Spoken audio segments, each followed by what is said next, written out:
There is a crucial truth many men overlook about what truly captures and holds a woman's attention. It isn't about showcasing wealth. It isn't about listing achievements.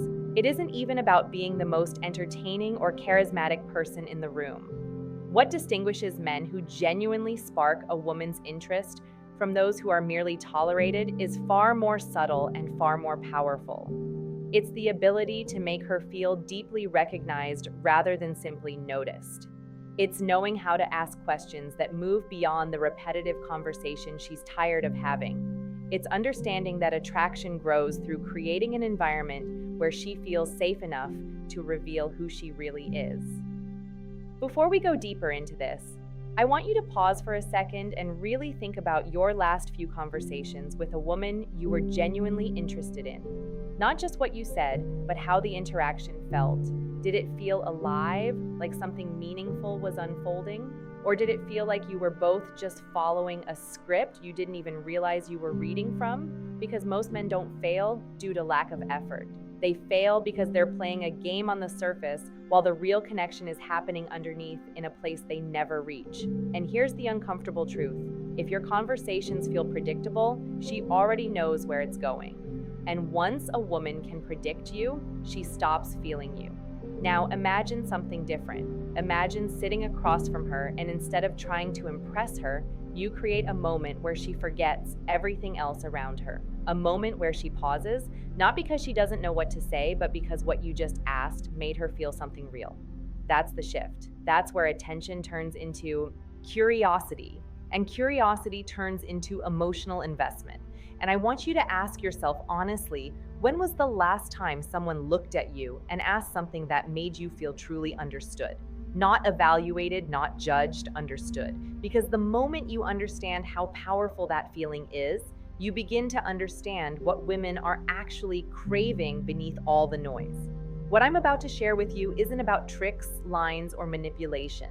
It's about understanding the deeper psychology of connection in a way most men never take the time to learn. Because when you understand this, something shifts.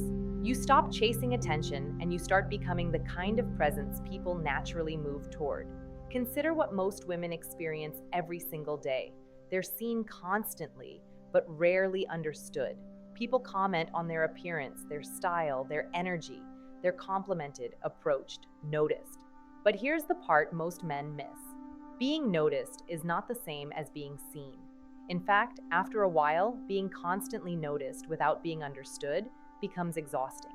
It creates a quiet emotional fatigue because when every interaction feels the same, when every conversation follows the same shallow pattern, she begins to disconnect before the conversation even really starts. And this is exactly why most men get categorized so quickly. Not because they lack value, but because they communicate in a way that blends in. They ask the same safe questions. They share the same predictable stories. They try to present a polished version of themselves instead of creating space for something real to happen. And without realizing it, they become forgettable, not because they are, but because their presence never creates a feeling worth remembering. But every once in a while, something different happens. She meets someone who doesn't rush to fill silence. Someone who doesn't try to impress her within the first few minutes. Someone who asks a question that makes her stop, think, and feel. That small pause, that moment where her mind shifts out of autopilot, is where real intrigue begins. That's where emotional tension forms without pressure. That's where she becomes present in a way she didn't expect. You see, attraction operates on two levels at the same time: physical and psychological. And while most men focus almost entirely on the physical side, the psychological side is what creates depth, memory, and emotional pull. A woman doesn't just become attracted to how a man looks or what he has. She becomes drawn to how she feels in his presence, whether she feels safe expressing herself, whether she feels curious about him. And here's where it gets even more interesting. The brain is wired to remember emotional experiences, not information. So when a conversation makes her feel something, even if she can't fully articulate it, that feeling stays with her. It lingers. It replays later when she's alone. And that's when attraction deepens quietly without anything obvious happening on the surface. Think about that for a moment. It means the goal is not to say more. It's to say what matters, not to impress, but to connect. not to perform, but to create space. And the most powerful way to do that is through the right questions. Not random questions, not forced ones, but intentional questions that open emotional doors she doesn't usually open with people. Because when you ask a powerful question, you're not just starting a conversation, you're creating an experience. You're signaling that you're present, aware, and genuinely interested in understanding her beyond the surface. And that's rare, much rarer than confidence, rarer than humor, rarer than status. Now let's talk about what usually happens instead. Most men approach conversations like they're presenting a version of themselves. They talk about what they do, what they've achieved, where they've been, and there's nothing wrong with that. But when that becomes the focus, the interaction turns into a subtle performance. And performance creates distance. And while you're trying to show her who you are, she's still wondering how it feels to be around you. And those are two very different things. I once worked with someone who couldn't understand why his conversations never led anywhere meaningful. He was successful, articulate, even funny at times, but every interaction felt like it ended the same way. Polite interest followed by quiet distance. And when we broke it down, the issue became clear. He was doing everything right on the surface, but nothing that created emotional depth. So I asked him to try something different. Instead of focusing on what to say about himself, I asked him to focus on what to discover about her. Not in a forced way, but in a curious, grounded way. The next time he met someone, he asked her a simple question, one she didn't expect, and something shifted immediately. The conversation slowed down. She opened up. She became more present, and afterward, she told him something that surprised him. She said, "I don't know what it is, but talking to you feels different. That's what you're learning here. Not a script, but a shift." Now, the 7 questions you're about to understand are not magic lines. They only work if your intention is real. If you ask them just to get a reaction, she'll feel it. But if you ask them because you genuinely want to understand her, something powerful happens. She relaxes, her guard lowers, and she begins to associate you with that feeling of being understood. The first question is simple on the surface, but deeply revealing underneath. You ask her, "What's something you strongly believed a few years ago that you don't believe anymore?" And then you stop talking because this question does something most questions don't. It invites reflection. It takes her out of the present moment and into her own personal evolution. It allows her to explore how she's changed, what she's learned, what life has shown her. And when someone talks about their growth, they naturally become more emotionally open. You might hear her talk about relationships that reshaped her perspective or beliefs she once held about herself, that she's outgrown, or even moments where life challenged her in ways she didn't expect. And as she speaks, something subtle happens. She's no longer just answering a question, she's sharing a piece of her journey. And here's where most men make a mistake. They interrupt, they relate it back to themselves too quickly, they break the emotional flow. But if you stay present, if you let her finish, if you allow silence to exist for just a few seconds after she speaks, she feels heard in a way she's not used to. That silence, it's not awkward, it's powerful. Now think about what that does. In a world where everyone is trying to be interesting, you become the one who makes her feel interesting, and that changes everything. Let me ask you something. How many people in your life actually listen to you without waiting for their turn to speak? Probably not many, and the same is true for her. So when you become that rare presence, even briefly, it leaves an impression that goes far beyond the conversation itself. The second question goes even deeper into emotional territory. You ask her, "When do you feel most like yourself?" This question bypasses surface-level identity completely. It doesn't ask what she does, it asks who she is when she's not trying to be anything for anyone. And that's a powerful place to explore. Her answer might be something simple like quiet mornings with coffee, or being in nature, or creating something she loves. Or it might be something deeper like being in meaningful conversations, or helping others, or feeling completely at peace with herself. And as she answers, something important happens. She begins to reconnect with that feeling. And because you're the one who brought her there, she subconsciously links that emotional state to you. That's how attraction builds quietly, not through force, but through association. Now, here's where you take it a step further. Instead of jumping to the next question, you stay with her answer. You explore it gently. You might say, "What is it about that moment that makes you feel that way?" And suddenly, the conversation deepens even more. This is what most people never experience: a conversation that actually unfolds instead of just moving from topic to topic. And if you're paying attention, you'll notice something else. She starts asking you questions too, not out of obligation, but out of genuine curiosity. Because when someone feels seen, they naturally want to see you back.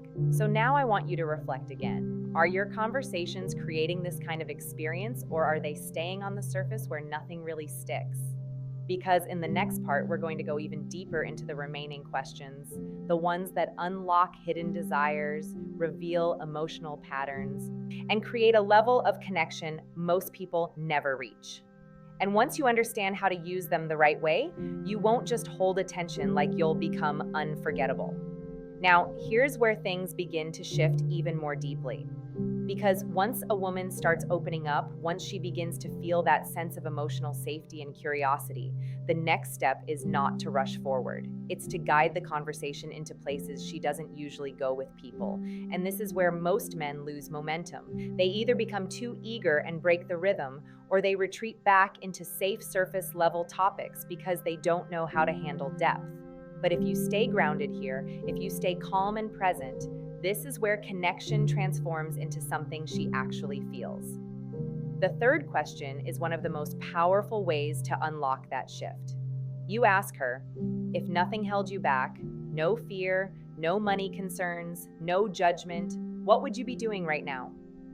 And when you ask this, something interesting happens almost immediately. There's a pause. Not a confused pause, but a thoughtful one. Because most people don't get asked this. Most people don't give themselves permission to even think this way.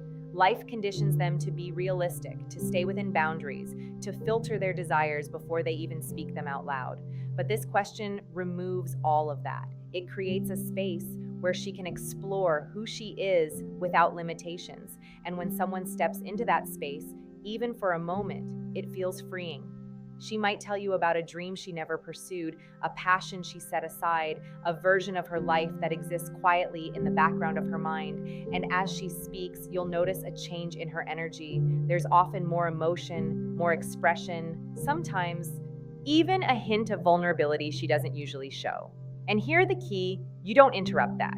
You don't try to fix it. You don't turn it into advice. You simply hold space for it. Because what she's feeling in that moment isn't just excitement about a dream, it's emotional release. And when someone associates you with that kind of emotional freedom, it creates a powerful imprint. You become the person she felt safe enough to be real with.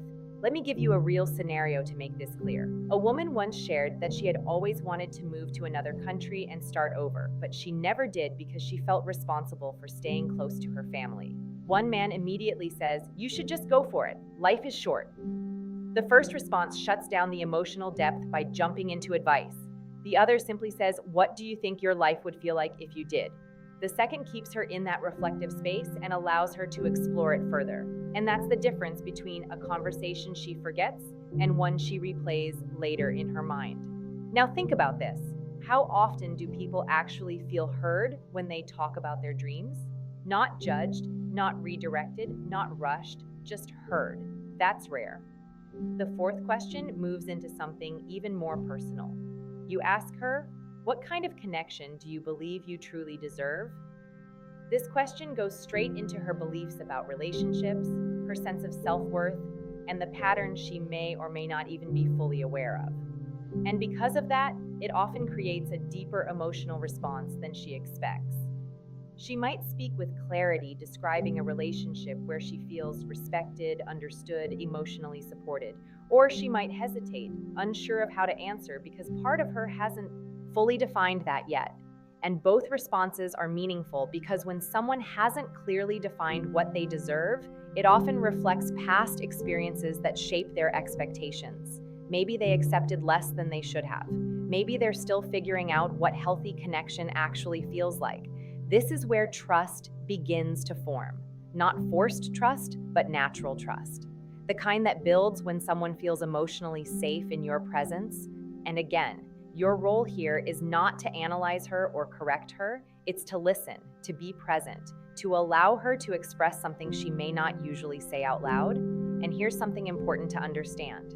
When a woman shares something like this, she's not just talking, she's revealing a part of her internal world. And the way you respond to that determines whether she continues opening up or slowly closes off again. Now let's go further. The fifth question is where the interaction often becomes genuinely intimate. You ask her what's something you wish people understood about you, but they usually don't. She might tell you that people assume she's strong all the time, when in reality she feels overwhelmed more often than she shows. Or that people see her as distant when she's actually just cautious about who she lets in. Or maybe that she feels like she's always giving more than she receives, but doesn't know how to change that pattern. And this is where your presence matters more than anything you could possibly say.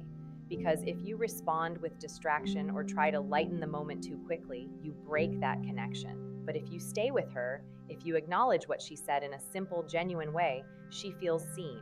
You might say something as simple as, "That makes a lot of sense," or "I can see why you'd feel that way." And that's enough. You don't need to overcomplicate it, because what she's really responding to is not your words, it's your presence. The sixth question takes her into her past, but in a way that highlights growth rather than regret. You ask her, if you could give your younger self one piece of advice, what would it be?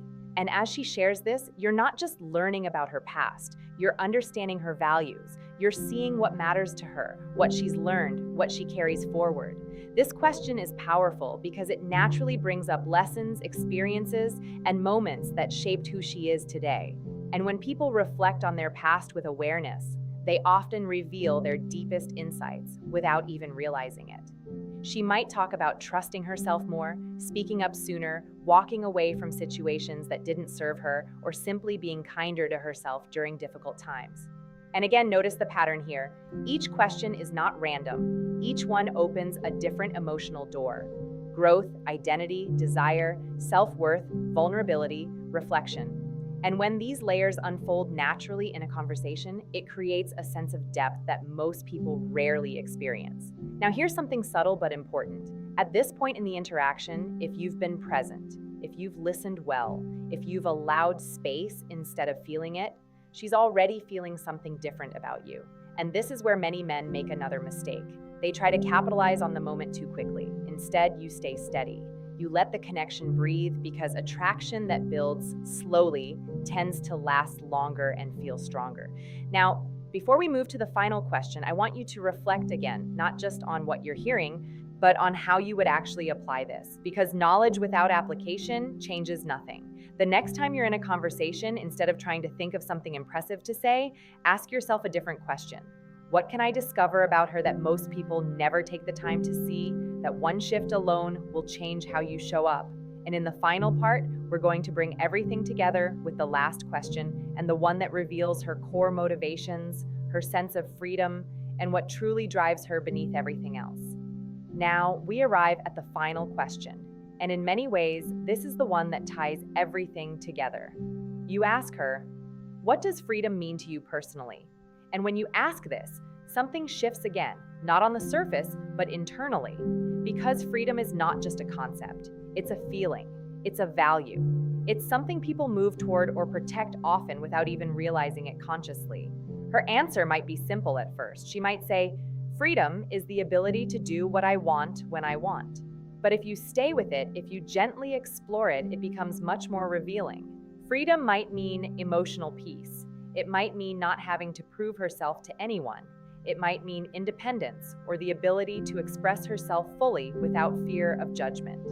Now, here's where everything you've learned begins to connect.